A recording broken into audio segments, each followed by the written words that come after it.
പ്രഭാതവന്ദനങ്ങൾ.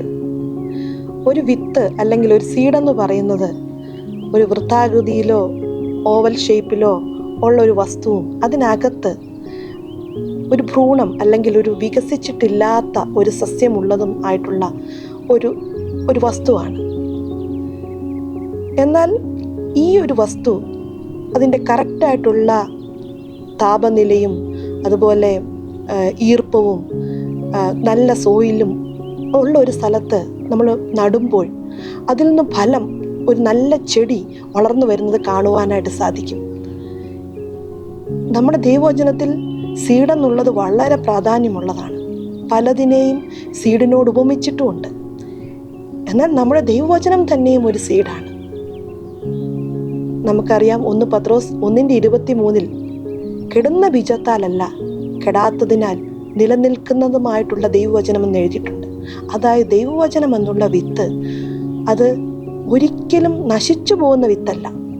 അതങ്ങനെ ഇരുന്നാലും അത് എപ്പോഴത് പ്ലാന്റ് ചെയ്യുമ്പോഴും അതിൽ നിന്ന് ഫലം ഉണ്ടാകുന്നതാണ് ദൈവവചനം. മർക്കോസിന്റെ സുവിശേഷം 4-ാം അധ്യായത്തിൽ വിതക്കാരൻ്റെ ഉപമയുണ്ട്. അവിടെ 4 സ്ഥലങ്ങളിലായിട്ട് വിതയ്ക്കുന്നു. എന്നാൽ നല്ല മണ്ണിൽ വിതയ്ക്കുന്ന ആ വിത്ത് ഫലം പുറപ്പെടുവിക്കുന്ന കാണുവാൻ സാധിക്കും.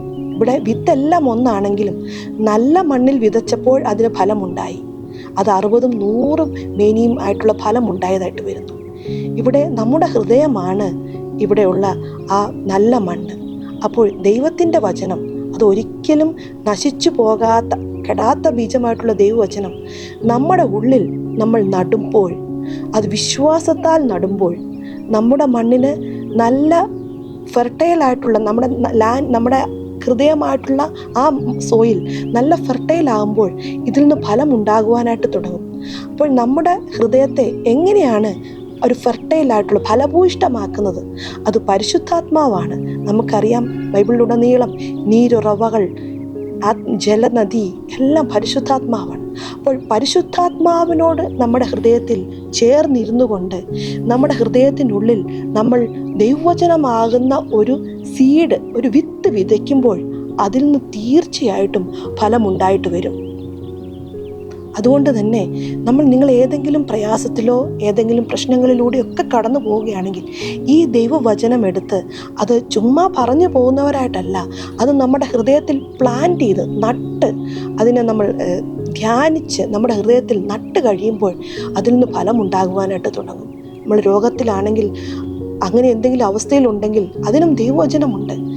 നമുക്കറിയാം, തൻ്റെ അടിപ്പിണരാൽ സൗഖ്യം വന്നും ഇരിക്കുന്നു ദൈവവചനം. സങ്കീർത്തനങ്ങൾ 103:3 സങ്കീർത്തനം 107:20 അവൻ സൗഖ്യമാക്കുന്നുണ്ട്. ആ ദൈവവചനം നമ്മൾ നമ്മുടെ ഹൃദയത്തിൽ നട്ട് ധ്യാനിച്ച് അത് പ്രാർത്ഥിക്കുമ്പോൾ അത്ഭുതമുണ്ടാകും. ഭാരവും പ്രയാസമുള്ളവർക്കുള്ള നിങ്ങളുടെ ഹൃദയം കലങ്ങിപ്പോവരും ദൈവവചനത്തിലുണ്ട്. ആ വചനങ്ങൾ നമ്മളത് കേട്ട് തള്ളിക്കളയുന്നവരാകാതെ അതിനെ നമ്മൾ വിശ്വാസത്തോടെ എടുത്ത് നമ്മുടെ ഹൃദയത്തിൽ നട്ട് കഴിയുമ്പോൾ അത് തീർച്ചയായിട്ടും ഫലമുണ്ടാക്കുക തന്നെ ചെയ്യും. ഇപ്രകാരം ദൈവവചനമാകുന്ന സീഡ് നമ്മുടെ എല്ലാവരുടെ ഹൃദയത്തിൽ നടട്ടെ, അത് ഫലമുണ്ടാകട്ടെ. നമുക്ക് പ്രാർത്ഥിക്കാം. നല്ല കർത്താവേ, നല്ല ദൈവമേ, ഇന്നത്തെ പ്രഭാതത്തിൽ കർത്താവെ, ഞങ്ങൾ അങ്ങയെ സ്തുതിക്കുന്നു, സ്തോത്രം ചെയ്യുന്നു. അങ്ങ് ഞങ്ങൾക്ക് തന്നിരിക്കുന്ന ദൈവവചനങ്ങൾ വിത്തായിട്ട് ഞങ്ങൾക്ക് തന്നതിനാൽ ഞങ്ങൾ അങ്ങയെ സ്തുതിക്കുന്നു. ഞങ്ങളത് ഞങ്ങളുടെ നല്ല ഹൃദയത്തിൽ നടുവാനായിട്ട്, ഞങ്ങളുടെ ഹൃദയത്തെ അങ്ങ് ഒരുക്കുന്നതിനായിട്ട് നന്ദി. ഞങ്ങളുടെ ഹൃദയത്തെ മാറ്റി, കല്ലായിട്ടുള്ള ഹൃദയത്തെ മാറ്റി മാംസളമായൊരു ഹൃദയം തന്ന് പരിശുദ്ധാത്മാവിനാൽ നിറച്ച് നല്ല ഫലഭൂയിഷ്ടമാക്കി ദൈവവചനത്തെ നടുമ്പോൾ അതിൽ നിന്ന് ഫലം അങ്ങ് തരുന്നതിനായിട്ട് നന്ദി. ഞങ്ങൾ നന്ദിയോടെ ഞങ്ങൾ അങ്ങയെ സ്തുതിക്കുന്നു. ഇന്നത്തെ ദിവസം ഞങ്ങൾ പ്രാർത്ഥിക്കുന്ന വിഷയങ്ങളുടെ മേൽ കർത്താവെ അങ്ങ് ഒരു ഉത്തരം തരുന്നതിനായിട്ട് നന്ദി. എല്ലാ മാനവും മഹത്വവും എൻ്റെ യേശുവിൻ്റെ നാമത്തിൽ. ആമേൻ.